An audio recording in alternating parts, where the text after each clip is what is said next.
Yes, अस्सलाम वालेकुम। आज हमारा जो टॉपिक है वो right and note on anatomy of respiratory system है। रेस्पिरेटरी सिस्टम का मतलब ये होता है कि ऐसा निज़ाम जिसकी मदद से आप सांस लेते हैं। ठीक है जी। अब नाक जो है, नाक वाली जो कैविटी है जिससे सांस अंदर जाता है इसको हम नेजल कैविटी कहते हैं। और ये हो गया फेरिंग्स के पास से होकर गुजरती है तो इसलिए फेरिंग्स भी इसका कुछ हद तक पार्ट है। लैरिंग्स जो है आपके रेस्पिरेटरी सिस्टम का मेजर पार्ट है। और लैरिंग्स आगे कनेक्ट हो जाता है ट्रैकिया से। ट्रैकिया जो है इसकी आगे दो ट्यूब बन जाती हैं जिन दो हिस्सों में डिवाइड हो जाता है, राइट और लेफ्ट साइड पे। इसको हम कहते हैं ब्रोंकाई। ब्रोंकाई के आगे फिर शाखें निकल आती हैं। ठीक है, ब्रांचेस निकल आती हैं जिसको हम ब्रोंक्यूल्स कहते हैं। ब्रोंक्यूल्स की भी आगे जब ब्रांचेस निकलती हैं हम उसको हम एल्वोलाई कहते हैं। ठीक है जी। सबसे पहले the respiratory system consist of nose. अब इसके अंदर नोज शामिल आपका, फेरिंग्स, टूथ पाइप, लैरिंग्स आपका सांस वाली नाली, ट्रैकिया। ठीक है जी। और ट्रैकिया जो है फर्दर कनेक्ट हो जाता है ब्रोंकाई से। ब्रोंकाई यानी ब्रोंकाई जो है और लंग्स इसके पार्ट है। From clinical point of view the respiratory system is divided into upper and lower respiratory tract. अब जो अगर हम क्लिनिकली तौर पे देखें, मेडिकल पॉइंट ऑफ व्यू से देखें, तो आपका जो रेस्पिरेटरी सिस्टम है, ठीक है, ये अपर रेस्पिरेटरी ट्रैक्ट और लोअर रेस्पिरेटरी ट्रैक्ट दो डिविजन पे रहेंगे। ठीक है, क्योंकि इन्फेक्शन जो होती है ना, कुछ अपर रेस्पिरेटरी ट्रैक्ट की होती हैं और कुछ लोअर। लोअर का मतलब है जो लंग्स तक तकरीबन पहुंच गई है। मतलब ये एक सिंपल एग्जांपल देने के लिए मैंने आपको बताया। The upper respiratory system consists of मतलब nose, pharynx and associated structure. ठीक है, फेरिंग्स तक का जो जितना हिस्सा है ना, ये कहलाता है और उसके फेरिंग्स के नजदीक जो भी स्ट्रक्चर है उनको हम कह देते हैं कि ये अपर रेस्पिरेटरी ट्रैक्ट का हिस्सा है।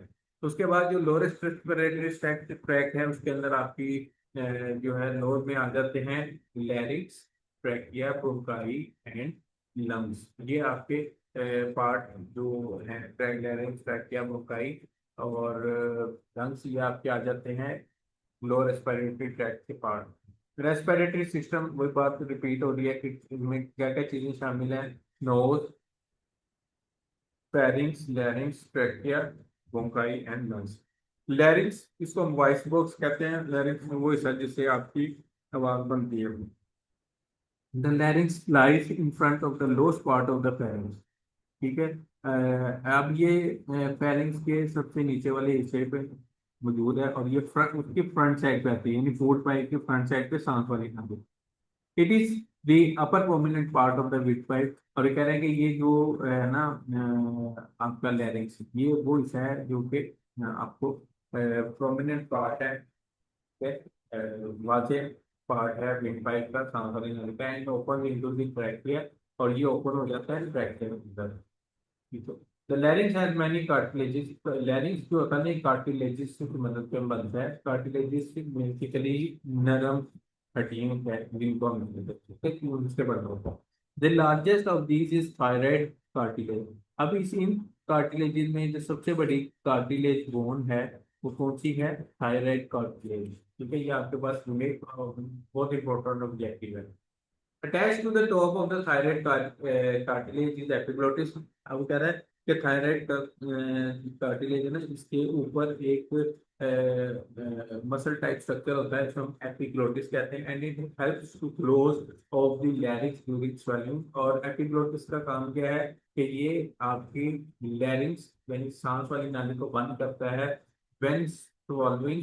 जब आप कोई चीज निगलते हैं तो एपिग्लोटिस क्या करता है, सांस वाली नाली को बंद कर देता है ताकि आपका जो खाना है वो खुराक वाली नाली में चला जाए। ठीक है जी। वोकल कॉर्ड्स, ठीक है, वोकल कॉर्ड जो होते हैं ये आपके लैरिंग्स के अंदर मौजूद होते हैं, इनसाइड की लैरिंग। ट्रैकिया इसको हम विंड पाइप कहते हैं, सांस वाली नाली कहते हैं। ठीक है जी। It is 10 centimetre long. इसकी जो लेंथ है वो कितनी है? 10 सेंटीमीटर लॉन्ग है।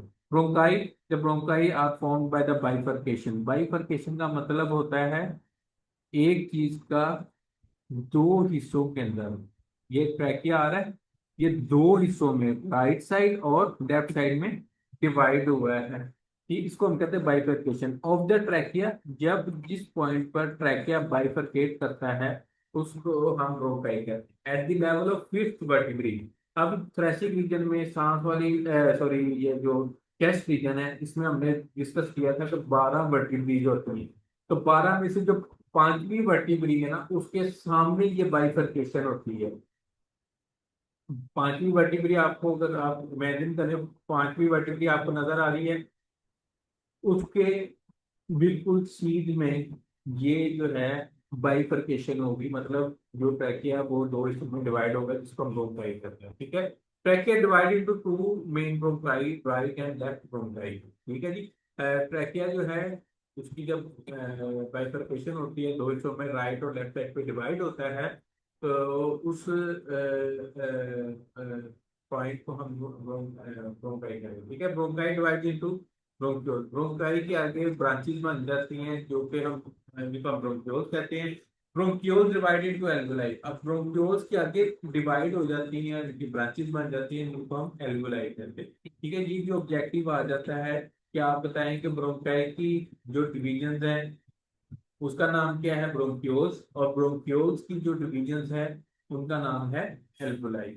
मिलियंस ऑफ द एल्वेलाई, ठीक है, लाखों की तादाद में जो एल्वेलाई हैं वो मौजूद होते हैं आपके लंग्स के अंदर। And these are in close contact with the capillaries. और इन एल्वेलाइज का एक बहुत क्लोज कांटेक्ट होता है, बहुत नजदीकी ताल्लुक होता है आपकी कैपिलरीज के साथ, वे blood comes into almost in direct contact with the air, जिसकी मदद से एल्वेलाई इस हद तक आपके ये जो कैपिलरीज हैं, उनके इतना नजदीक है एल्वेलाई के वहां पर जो आपकी गैस, जो आपने एयर ली है, एयर के अंदर से जो ऑक्सीजन गैस है, वो एक डायरेक्ट कांटेक्ट आ जाता है उसका कैपिलरीज के साथ। तो वो जो ऑक्सीजन है कैपिलरीज से आपके ब्लड में चली जाती है, ब्लड से पूरे जिस्म में वो ऑक्सीजन डिवाइड हो जाती है, और डिवाइड होने के बाद आपके जो सेल्स होते हैं वो जिंदा रहते हैं। ठीक है जी। तो यहाँ पर हमारा जो टॉपिक है एनाटॉमी ऑफ रेस्पिरेटरी सिस्टम में कंप्लीट होता है। तो आप इसके मेन ऑब्जेक्टिव मैंने कुछ हाईलाइट करते हैं ड्यूरिंग लेक्चर्स। और उसके अलावा अगर आप जब रीडिंग करेंगे तो उसमें भी आपने जरा गौर से पढ़ लें। ओके जी, अल्लाह हाफिज।